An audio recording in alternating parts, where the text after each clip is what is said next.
And y'all know, for women of color in particular, academia is not a friendly place. So to have folks who have carried the torch and pass it on is a beautiful, beautiful gift. So, Andrea Murphy, she closes us out. She is a 15-year educator currently on hiatus. She taught English at both high school and community college. And during her hiatus, she decided to focus on her passion.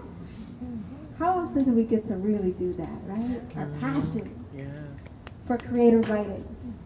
And she is a developing, emerging poet. I love that she's developing, but y'all will see that this is a bashful, this is a shy bio. She ain't developing anything. Okay. She fly. She knows. Maybe she don't know yet, but I'll tell you, she fly. If asked what she wants to do with her degree, she would tell you that she intends to enjoy it. She loves the lyrical expression of language and has made it her primary intention of study as she writes about family, legacy, illness, and blackness from a womanist perspective. I give you our last reader, Andrea Murphy.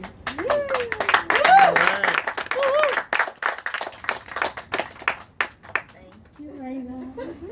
All right. Thank you all for being here. But this is just a lovely experience, I really have to say. And anytime we can do something for girls in a distant land or girls right here, we should. And I love education. And I'm just now starting to miss it a little. but I got some work to do in my MFA, so I'm going to do that. So, let's see here. I'll start off with a little something light and take us through. This first one is perspective. I eat chocolate on some days when the rain falls flat and the drops can't be heard. My mind twists, missing the turn from a sweet lie told. During lunch, break, cold cuts, and I wonder, will I be satisfied?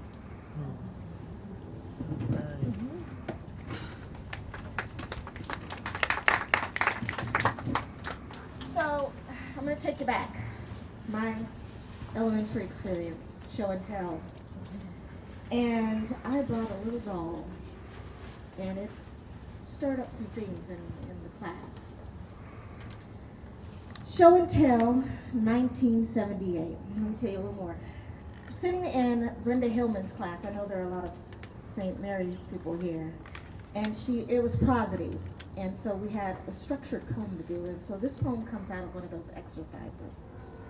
And I enjoyed it because it created a dance of language, and I hope that you all see it. Because I couldn't think of the name of it. Here we go.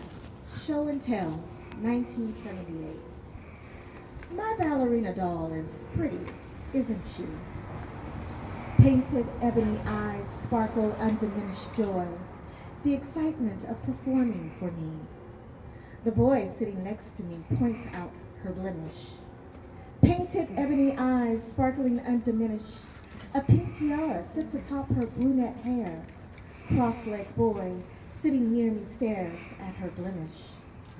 As every prima should, she perfect points her toes. A pink tiara sits atop her brunette hair. Press the plastic conglomerate button at her crown. She's perfect points her flair, paw. Hopes of a misty Copeland not yet summoned. So I press the plastic conglomerate button. The boy says, there's no such thing. He glares at the paw of a misty Copeland not yet summoned. Never seen a black prima. I'm aware. The boy says there's no such thing. He glares while sitting in front of the I Have a Dream poster on the wall. Not seen a black prima. I'm aware. Blemish of the design flaw painted on her. While sitting next to the I Have a Dream poster, I control her swan dance, pirouettes and jetés, blemished center stage, design flaw painted on her. Her stationary smile remains unfazed. I control her swan dance, pirouettes and jetés, our hypnotic invocation of sable possibilities. He grumbles while black puma twirls, then plies, a distant recollection of artistic Negro invisibility.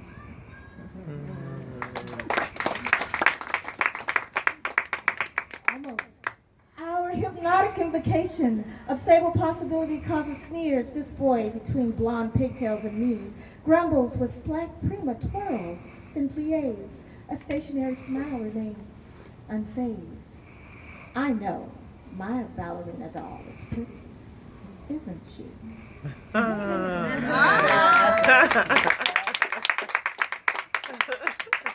So anyone in education knows that there's a time, a season called testing.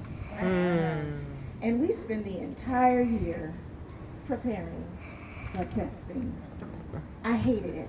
It took away from my student learning. And so what this poem stems from is that experience of before school will start in the fall, which is for some next week, or in 2 weeks, or tomorrow.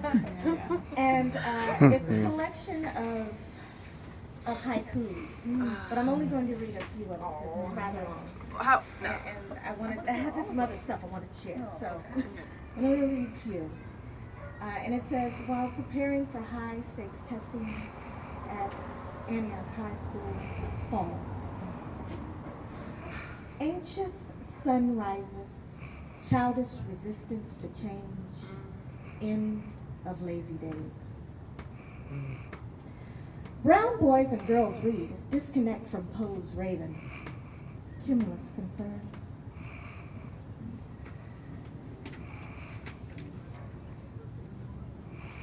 Clouds hide, peekaboo moonshine, ominous flashlight, gunshots, siren sound.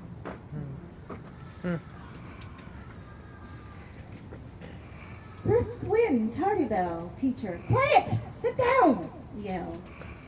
Bring, instruction ends. Suburban brick wall divides comfort from litter, festive to-go cups.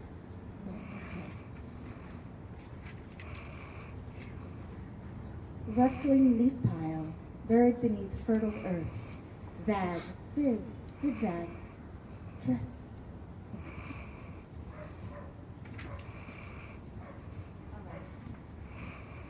So this poem has to do with recovery and wellness.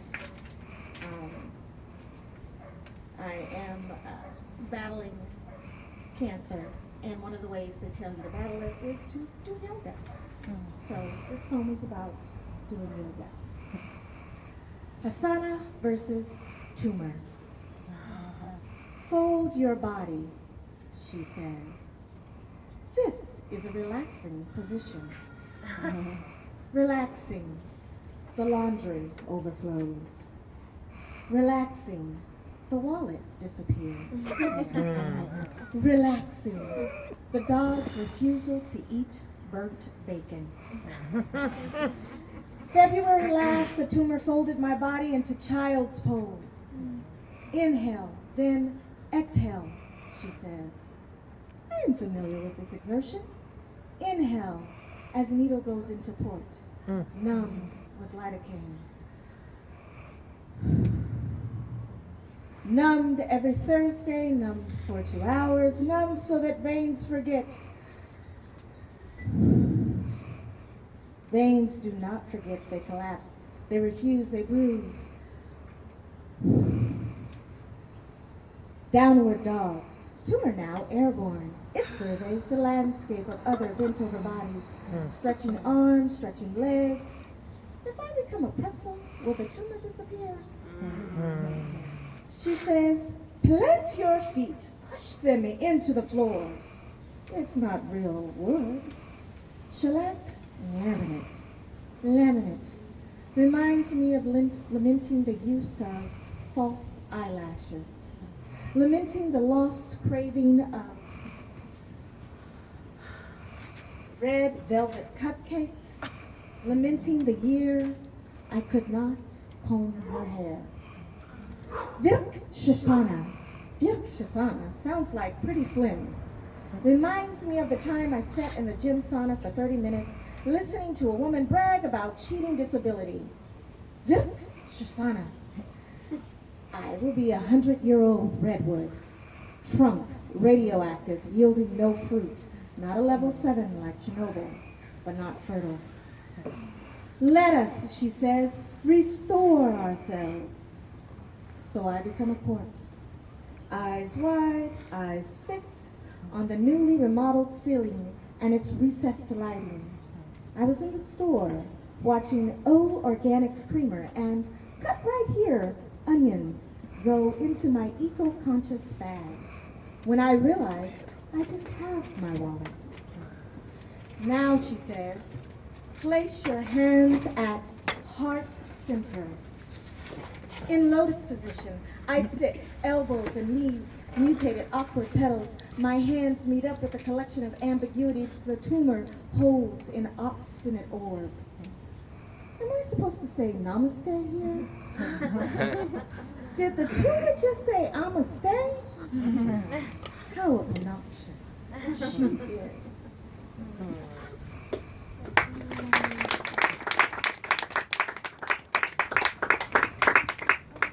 So, about a month ago, I was sitting at the Delta downtown, and this popped in my head, and I've been working with it. View at the horizon. Bird droppings recline on a park bench between 5th and G, where Delta meets railroad, and a vagrant knows he can smoke for free the butts that fleck the cement and dirt. Try to ignore the old condom wrappers, prop feet on car dash, and watch old skiffs go by, waiting long enough to see hooded kids cutting class, come hang, smoke a joint and cigs. In this hot, dry air, no guns will fire at them, but their lives are stilled, wasted, or maybe they're musicians, not rappers, not considered losers, abusing possibilities of 9-to-5 jobs and picket-fenced homes. That's the truth skewed at the horizon in a blue-collar town, where blacks remain uneasy guests living in uptown cul-de-sac hoods, and the whites are downtown standing on plantation-style porches, watching their backs.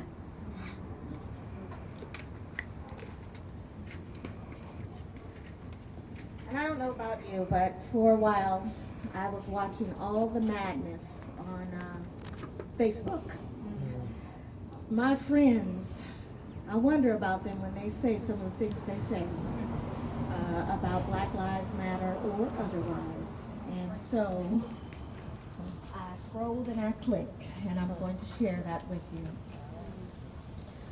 While on Facebook, I've become obsessed scrolling and clicking to read the obscene blood-splattered justifications of racism in blue with bullets and badges. One says, Black Lives Matter, blah, blah, blah. Another says, kill the blue rat bastards killing us. Scroll, click, breathe. And I am black scrolling, and I am blue scrolling, and I am filled with the number of the mentally ill killed. Of little black boys with toy guns killed. Scrolling and clicking in terror, I beg my husband to be loyal puppy, docile dog when in a car with expired tags, or broken tail light, or when caught making an illegal turn. We have a 5-year-old daughter. He's sworn to wear his license tags as dog tags. Scroll, click, breathe.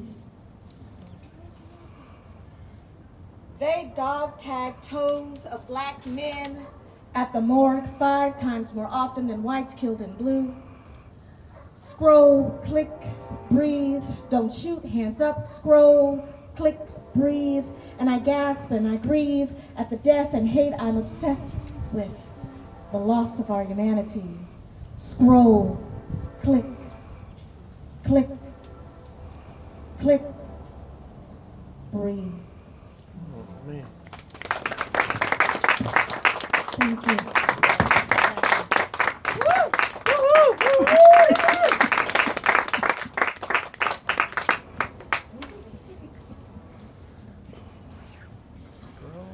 Let's breathe. So I know you wish you could stay for 5 more hours. And I do too.